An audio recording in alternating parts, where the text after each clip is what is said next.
Hey there riders, MotoJourno Chris here, and I just wanted to have a quick chat about motorcycle gear because I know it's not a popular topic for a lot of people because they just don't want to wear gear, but there's really good reasons to. First off, buying a good helmet, a good quality helmet is really important. You can buy cheaper helmets and there are some great value options that aren't that cheap.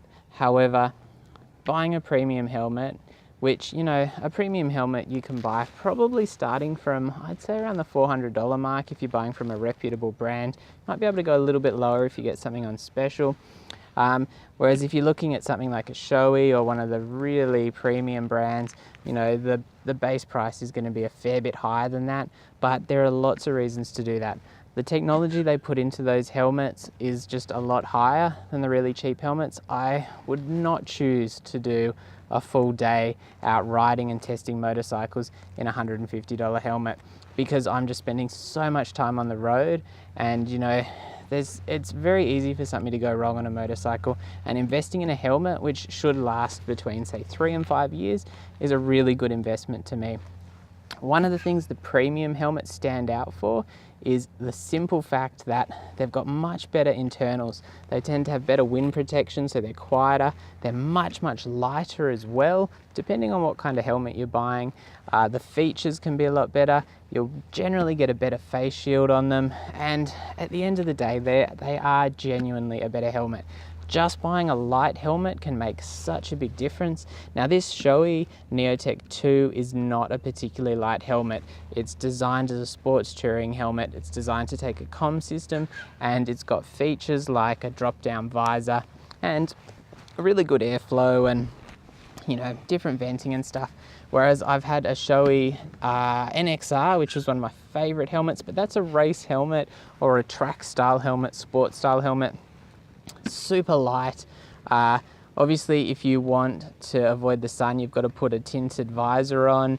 A lot less bells and whistles, but the fact it was super light meant that for full days wearing that thing, I'd jump off the bike and I'd barely even know it was on. There'd be people who, you'd go on a group ride and everyone else would be pulling their helmets off, sweating like anything. Whereas with me in that NXR, I could just leave it on. It just didn't bother me at all. And a good quality helmet does make a difference. And that's before you take into account the actual, chances of something going seriously wrong. And the thing is, as safe as you can be on a motorcycle, there's always going to be some other idiot who takes you out. And as much as you can try to avoid people, and there's so much you can do to avoid that situation, sometimes it just doesn't happen, and having a really good lid is important. Now, the other really big thing I would say for all new riders is a pair of nice leather gloves with a good sturdy palm on them. Well designed, proper motorcycling gloves. You don't need to spend a lot of money on these, but if your hands go down, believe me when I say I was riding my Speed Triple. I was on new tires. It was a bit of a damp morning. I turned a corner and, I turned out of an intersection around a corner, and basically what happened is I hit a bit of water on the road. It was a cold morning, tires hadn't warmed up, they hadn't been run in right out to the edges of the tire, and the bike just went straight out from under me, and the engine cases slid along the road for probably, like a second, and that much aluminium was gone. Now your hand is made of much softer stuff than aluminium, and you're not going to have much left in a situation where your hands go along the road for any length of time, and it doesn't need to be a long time at all. A good pair of gloves is going to really save you from that. And believe me when I say I don't like heavy duty gloves. I just like sports gloves like these, and I'll wear these all year round because it doesn't get that cold here. But I massively recommend getting a nice pair of gloves that you can wear, that you're comfortable with. Obviously they're going to be a little bit warmer than wearing nothing at all. These have pretty good ventilation. They're a nice leather glove from Dry Rider, but spend the money, It's probably $50 over in the US. Here, maybe 100 gets you a really good set of gloves. I've had these for possibly 4 years, and they're still my favorite, just general glove. They're not a full gauntlet, so you'd never get away with wearing these at the track. You need something with the full gauntlet to be able to do that, and they tend to be a heavier duty glove than this. But seriously, buy a good set of gloves. The next thing, of course, is the jacket. I'm wearing this Dry Rider XO2 vented jacket, so it's actually a mesh jacket with some leather reinforcement and of course CE armor in the high impact areas. It's a really good jacket. I've just loved having it here in Australia for summer. There's a light breeze here and it's blowing straight through the jacket, keeping me cool. It's got a waterproof liner I can chuck in for the cool mornings or when it's raining. It's got a thermal liner. It's a great all-round jacket. I'm not going to be able to wear it through winter simply because I'm going to need something with a little bit more warmth and protection, and probably a little bit longer as well. This is like a short sports cut jacket, but something like this is awesome in summer. And while obviously it's not like wearing a t-shirt, you're getting a good level of protection, really good ventilation, and it's a great all-round option. And obviously this, having the leather, is a little bit more expensive than if you buy a textile jacket, but with that being said, I think it's a good investment. Buying leather gear, it's going to last way longer if you take care of it.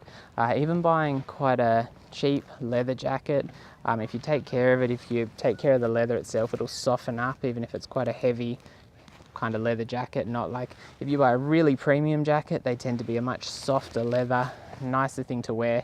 If you buy a cheaper leather jacket, they tend to be a much coarser leather, much heavier, which is good for protection but not as comfortable. However, if you look after it, it will soften up over time and you'll end up with a beautiful jacket in a couple of years' time. And they last ages. Textile jackets tend to be throwaway after you've had any kind of accident in them. Leather can be repaired, often it doesn't need to be, and it does have some safety benefits, obviously. That's why all the racers wear it. But that is an abrasion kind of advantage, because with racers, they're, you know, skimming across the ground, whether it's the racetrack, the gravel on the side or grass, and you know, there's only so much protection that anything will give you from a big impact. That's why they now use airbag jackets and neck protection and stuff, and for most people on the road, that's just way outside what we can afford to spend. Other things to look at: a nice pair of Kevlar jeans. I've just got these ones here from Dry Rider. They're a pretty casual jean.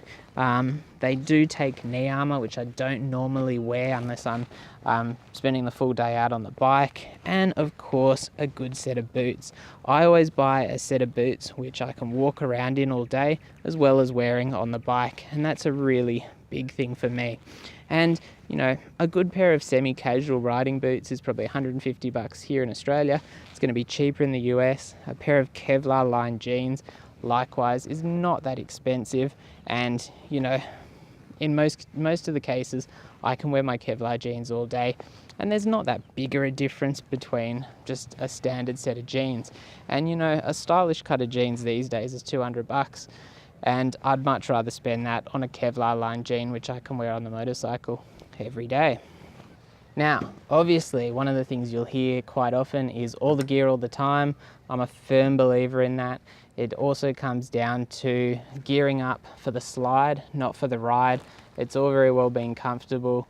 However, if you're wearing, you know, your flip-flops and a singlet and you come off, you're going to be in real trouble even at low speeds. You'd be amazed at how low speeds the road surface, which is so good for the grip, for the tires, it will just eat through your skin like anything, and you just don't want that, because it's going to ruin your riding. And a lot of people who have that experience don't come back, and for a lot of people it's a long recovery process, which, you know, in some ways can be unnecessary if they just geared up properly.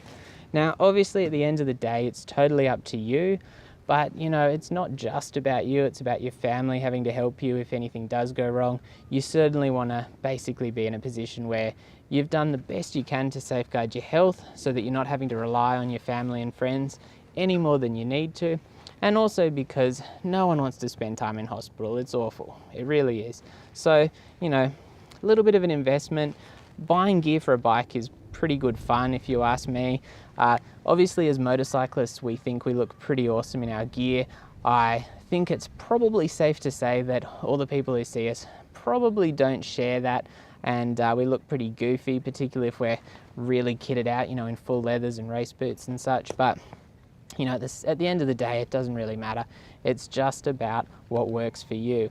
And like I said, when it comes down to comfort, it's going to be a little bit of a compromise. You might want to wear your singlet and your flip-flops. How about a nice light mesh jacket? They can be really, really cheap with a bit of CE armor in the shoulders and the elbows and such. You know, it's going to give you just a nice little bit of protection and at least a good pair of boots. It doesn't need to be motorcycling boots, but it should be a good, sturdy, lace-up boot. Regular jeans, the level of protection they offer is very, very small. So don't assume a normal set of jeans is going to be good enough. Buy a Kevlar line set of jeans, particularly if it's just in the high impact areas. Do yourself a favor, you won't regret it. And it's much better to go a couple of years without any, you know, accidents in the full gear and kind of be saying to yourself, well, did I really need to have it, and keep wearing it, than to be, you know, the person who ends up in hospital having, you know, a nurse kind of scrub all that road gravel out of your skin, because that's not going to be fun. Now, the other thing to keep in mind is that, you know, there's always a lot of older riders who have, you know, been riding a long time and who swear by not wearing any safety gear and everything like that. And while obviously people who rode, you know, a considerable period ago, the tyres back then were shit. The general, you know, safety technology was very, very poor. So we're quite lucky now in that we've got significantly better rubber on the bikes, on the tyres. You know, there's a lot of advantages, but at the same time, those people were not dealing with, you know, every second person in a car on their mobile phone paying no attention whatsoever. And also for a lot of people, you know, back in the day, the roads were quieter, there was a lot less going on. I would say that despite all the safety benefits we've got now as new riders, it's never been a more dangerous time to ride. And particularly if you haven't driven, if you don't have road skills, if you've got a couple of years driving experience and then you get a motorcycle, you're so far ahead.